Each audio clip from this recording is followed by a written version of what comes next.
Obviously, I've just come here today. This is my first shot.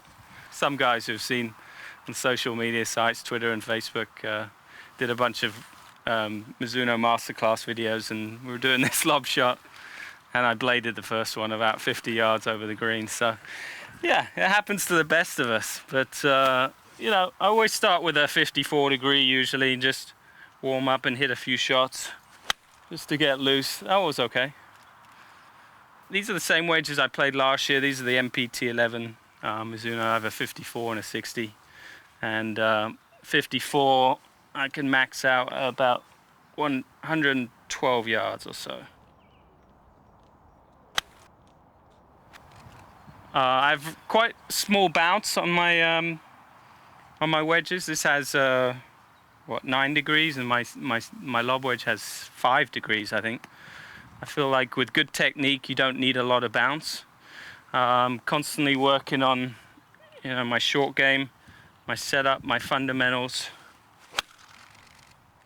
In golf, there's no real secret to success. It's just hard work and really getting the basics correct. I think too many people overlook the fundamentals that make up the game, and that's the grip, your setup, and how you stand to the ball. If you can kind of nail those 3 things, you can make the game a lot more simple. So, with a warm-up, I'm just kind of going through the bag. Sand irons, I'm not really having too many thoughts. It's more of a warm-up, just kind of working on the strike, working on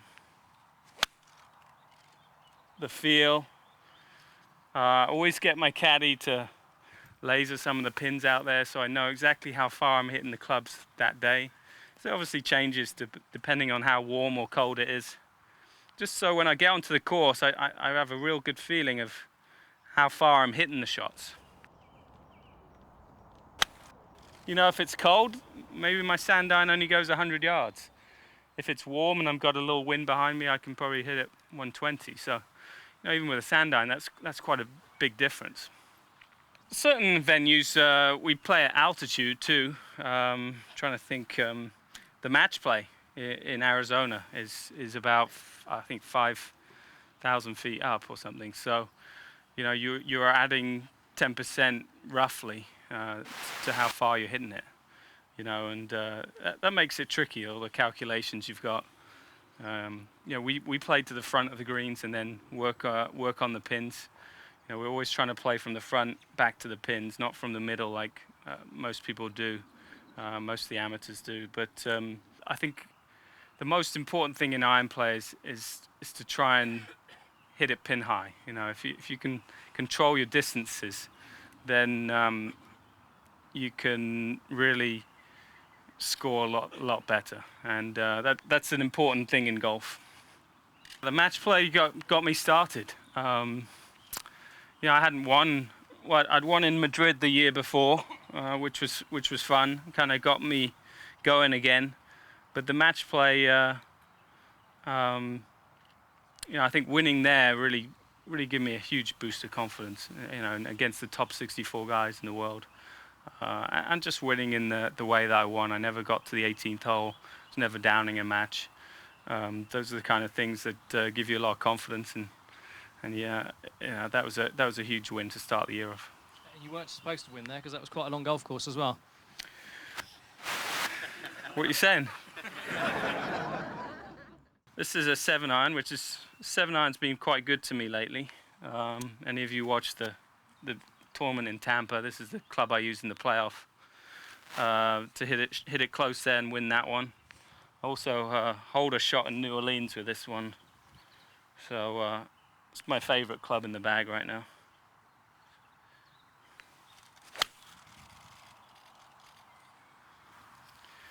So again, 7-iron, on a normal day, 7-iron goes about 170 yards. So again, the stuff I'm thinking about in my swing, I'm always looking at my grip. We get to play pro-ams every week with amateurs, and all the time you're seeing people gripping it too much in their palms. They're not able to hinge the club properly. and they lose a lot of power because of that. So, I'm always working on my grip, making sure it's running through my fingers, with this pad on top, and running through my fingers on my right hand as well, and that allows me to hinge the club. And that's a hugely important move in golf, because that's where you're going to create your power. So I'm always working on that. I'm always really conscious of my setup.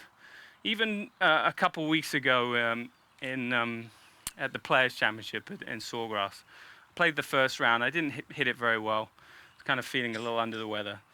But I saw a couple of my shots on the coverage, and I noticed I was aimed a little bit too far right. And that was helpful for me, because you get your alignment slightly off, and it really affects everything. So I corrected that for the second round and hit the ball a lot better. So, I'm constantly, I even keep an old club. It's just a shaft. I'm always constantly have this down on the range. Aiming at something that I can reference off. Do you have a particular shot shape you like to see, Luke, or do you just kind of turn up on the day and see what you've got? Well, certainly I'll play with whatever I have. If I'm swinging well, I feel like I'll hit slight draws. Safe shot for me is, and the one I can control a lot easier, is a slight fade, especially off the tee. But most of the time, I think you just got to go with whatever you have that day and not force it too much. It's nice to be able to control the ball and move it right to left, left to right, and do all that. But if there's something you're not feeling that comfortable with, just go with whatever is comfortable. It's always important when you practice, don't just stand up there and aimlessly hit balls. Always have a thought that you're working on. Always have something that you want to get better at. Have a target and really hit shots. Maybe spend, there's often where I'll spend 5 or 10 balls, and I'll just be working on something. Then I'll step back, have one ball, and create, a shot that you would hit on the course, and try and hit that. Because I think, if you get bogged down by just hitting ball after ball after ball, you're not going to improve as much. So make sure it's relevant. So if I want to hit a draw, I really do it in a pretty simple way. Anyone who plays tennis here, it's a similar kind of motion. If you want to hit a top spin, it's got to come from the inside a little bit. It's got a little bit in to out spin, and that's going to create the spin that's going to turn it from right to left. So this, you've got a very sort of distinctive finish there, Lee. A really nice sort of position, hands very high, very balanced. You hold it for a second. Is that something you worked on, or is that just come naturally? That's really nothing I've ever worked on. That's just always been kind of blessed with good balance, good rhythm. I've more, for me, concentrated on the good fundamentals and setup. Once I get those right, the rest of it takes kind of care of itself. So anything in particular you've been working on recently, Luke? Things that might go a little bit awry, if you're having a slightly bad day, what tends to go wrong? What do you have to think about? Well, absolutely.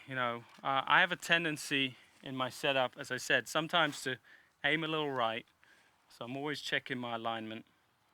And I have a tendency, when I take the club back, I have a little movement in my knees that kind of gets it started. So I kind of have a little bit of a sit. And I'm trying to get away from that, because when you sit, you tend to take the club out and a little bit shut. And when it gets shut, you take it around you, and the club gets a little bit laid off, a little bit shut at the top, not quite enough cup on the top of the wrist. And for me, from that position, I really have to work hard with my legs to get the club to square up. So I'm trying to simplify it a little bit by getting the head of the club moving first to here without having done much movement in my body. Once I do that, I get a nice position, and then it all comes down together. So simple thoughts, but having done that move for so long, it takes a lot of time to get rid of it. What's the longest iron you've got in your bag at the moment, Luke? Well, I have a 3-iron. I have a Rescue Mizuno. It's probably the oldest club in my bag, which is a CLK. It's probably 6 or 7 years old, right? Can't get rid of it, but I'm playing the MP59s this year, switched at the beginning of this year, and obviously already got a win under the belt, so things have been going well. How do you like hitting a 3-iron? Something you pull out regularly, or is that a... Well, if I need a 3-iron, then I'll pull it out. I don't like the 3-iron, I'm going to hit a hard 4. Yeah. You should be alright. Although, didn't Graham hit a shank yesterday? Oof. You have to give him some stick for that one.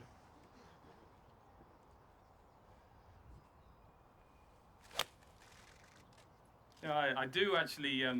Some people have always asked me, because I tend to aim the ball off the heel a little bit. It's just something I've always done. I wouldn't recommend it. But for me, that almost looks like the middle of the club to me, just because I'm so used to it. That's probably the middle there, right? That looks off the toe to me. But I don't know why I've done it, just I grew up doing it, and that's the way it's been. Another change for you this year, Luke. You've got quite into Twitter as well, I've noticed. You've got quite a big following now. Well, I think it's fun to interact with your fans, kind of let them know what you're up to. Hopefully the fans enjoy it. Well, obviously, that's probably a normal 3-iron height. You can